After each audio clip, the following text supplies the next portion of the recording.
Hello, and welcome to A Journeyman's Travels. My name is Daniel Scheifler, Principal Consultant with Improving. Welcome. During this season, we've been talking about the effective executive, kind of reading through chapter by chapter and sharing our thoughts. And last time, we talked about the episode and the chapter, so named as Know Thy Time. After all, this being a book on effective management and effective practice, it of course starts with time management. Thankfully, of course, Drucker never leaves us merely with the theory and saying, do better, but actually walked us through the process of what it took to find those better things to do. And in it, he mentioned a very important element, specifically that we needed to consolidate our time to provide the minimum necessary time investment for the important work to be done. What is that important work to be done? How does one determine it? Well, in today's episode, in today's chapter, Drucker answers that almost from the outset, in the question, what can I contribute? Now, critical here, we need to take a moment and step back, because contribution is a great, big, honking thing. And it's going to take us some time to kind of tease that apart. But I want to start here with one of the chief premises of this chapter, which is Drucker's definition of the executive as opposed to the definition of the subordinate. And here's the quote. But the man who focuses on contribution and takes responsibility for results, no matter how junior he may be, is the most literal sense of the phrase top management. That is, that the effective executive must therefore be one not merely who focuses on contribution, but takes responsibility for the results achieved. And that the subordinate is one who merely is interested in pleasing the boss, not in the outcomes and the results of his actions. But did I make them happy? Not did I achieve the goal? And this is where we then get that key question, which allows us to ask, what does it take for a knowledge worker, executive or no, to be effective? And it's this. What can I, and no one else, do that, if it were done really, really well, would make a real difference? This is to look for unused potential in your work. What is your unique blend of skills that if you could do that one thing, excellent, would make a difference in how it was able to do?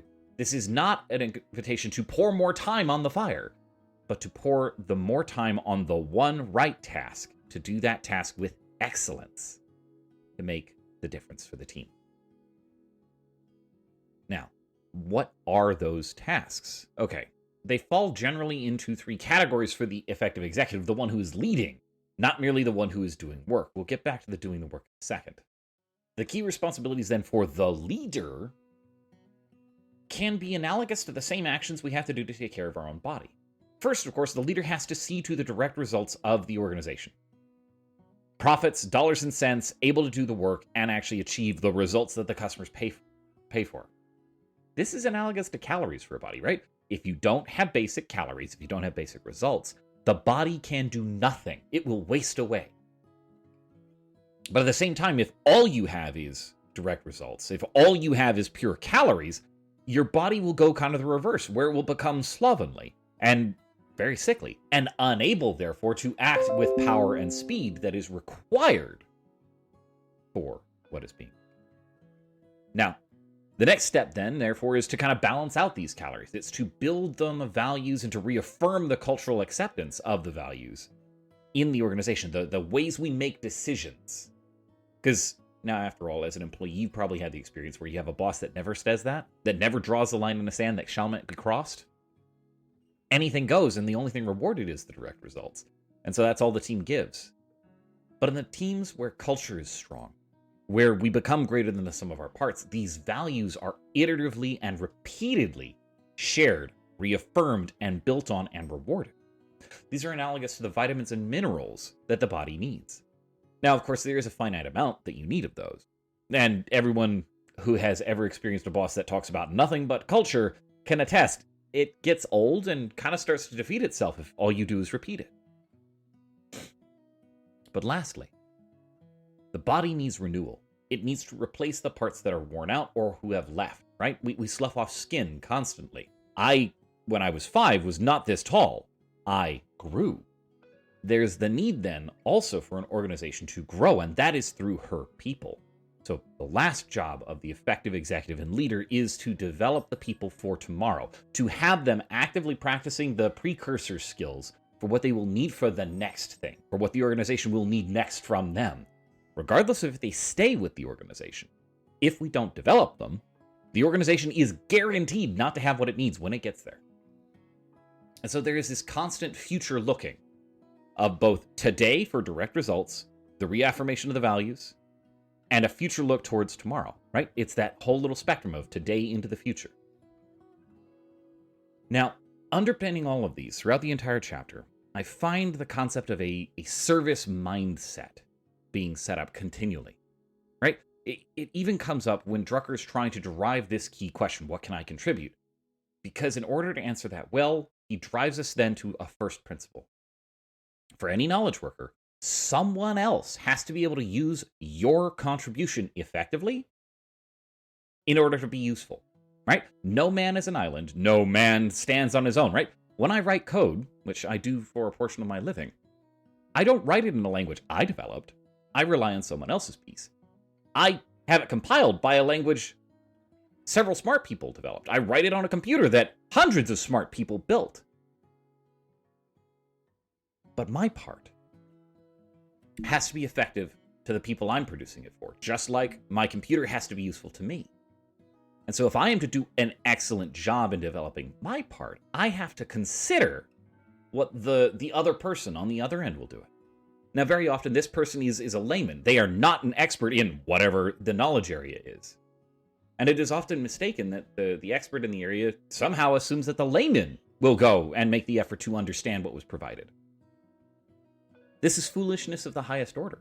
Think about how many specialties there are. How many would you have to become expert in order to be able to use a tool that required specialized knowledge?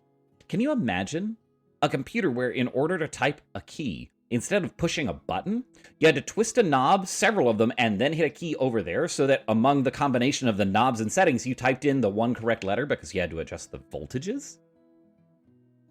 Ugh. Now, there was such a thing. It's called an analog computer. Neat stuff if you ever want to read about it. But thank goodness we moved away from that because you don't have to have a specialized degree in electrical engineering to do and use that product now. It was made useful to a layman so that it could be productive. This deals with that underpinning we mentioned all the way up at the beginning about responsibility, right? That definition of the man who focuses on contribution and takes responsibility for results, no matter how junior, is the literal sense of top management. This is part of what Drucker is talking about. You have to take responsibility for results. Not merely, I produced it, but I produced it and it was useful. It achieved the result it was intended to.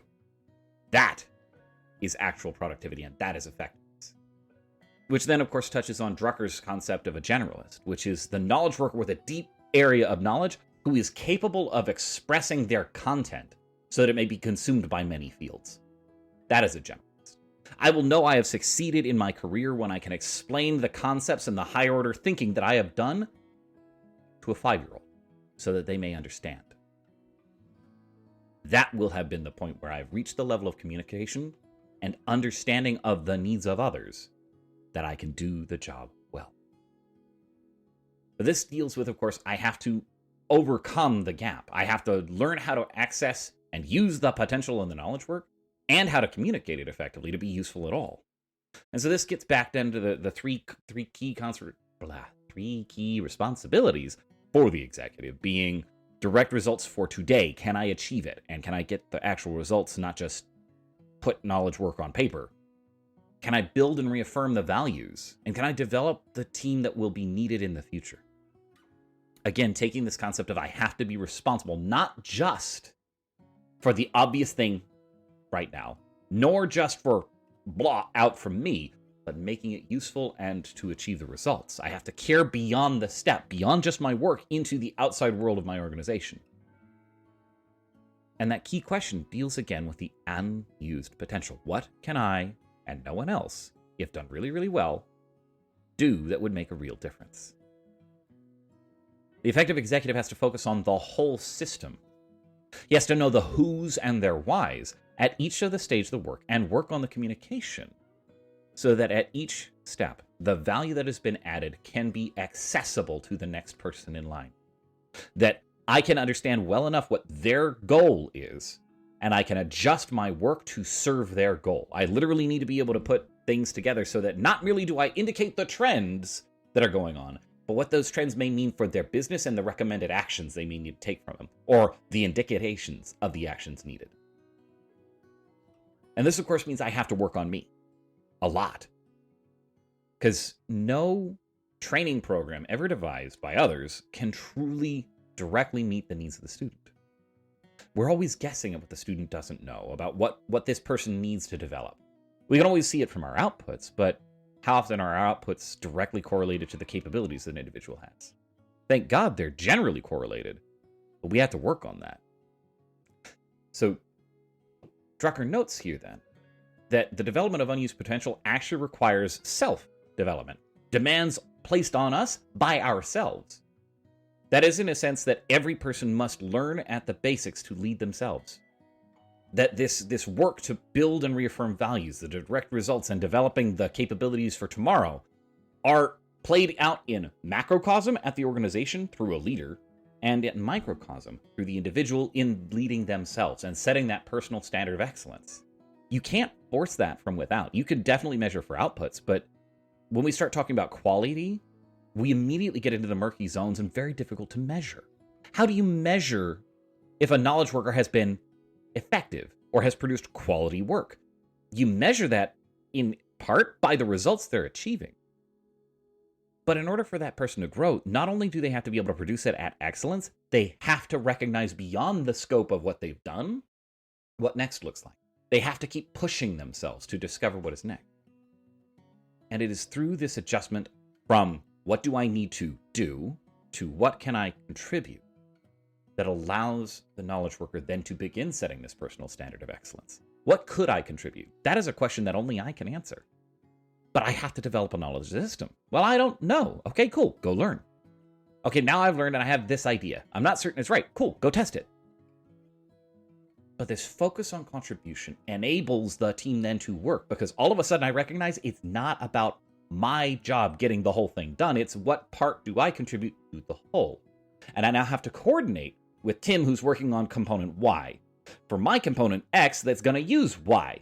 And now, as a result of me going and asking, what do I contribute? I realize that I am not responsible for delivering all of the feature, but that Tim already has most of this, and so I go talk with him and figure out when he's going to finish. And then I can go fix my part that will use his interface in about 2 hours. And instead of having to take the 10 hours would have done to do it all by myself, I now have extra time to go and learn, to go understand what the intent was, to test it, to go work with Tim to help him finish faster. Because I am focused no longer on what do I need to do, but what can I contribute that leads to the results. There's that wonderful little quote of, it doesn't really matter who gets the credit. When it doesn't really matter who gets the credit, you'll be amazed what you can get done. And so Drucker offers us this challenge, focus on contribution. And he recognizes it is a challenge. It can require some real cultural change to get there. Consider what's currently rewarded. How many times have we seen the guy who worked nights and weekends to get something done because pouring more hours on the fire got him a promotion? Frankly, if that's not the culture you want to build, where just pour on more hours as opposed to work on the thing that achieves results and don't do stuff that's waste, you'll need to adjust your value systems and the way you reward them to make that stick. But focusing on the contribution can help the executive identify the meaningful tasks from the noise of a million things trying to vie for their attention. After all, there's infinite wants and not infinite time.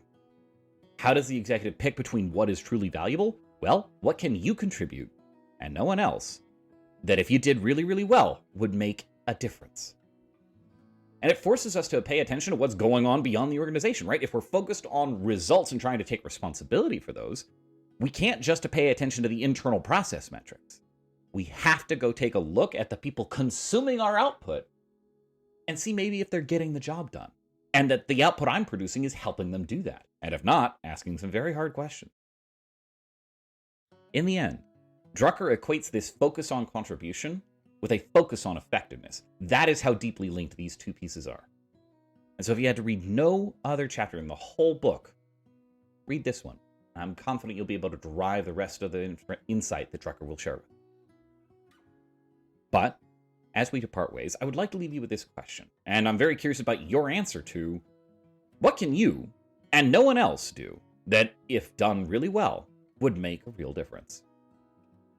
Thank you for joining me on this episode of A Journeyman's Travels. I wish you safe travels and look forward to seeing you again in the next one.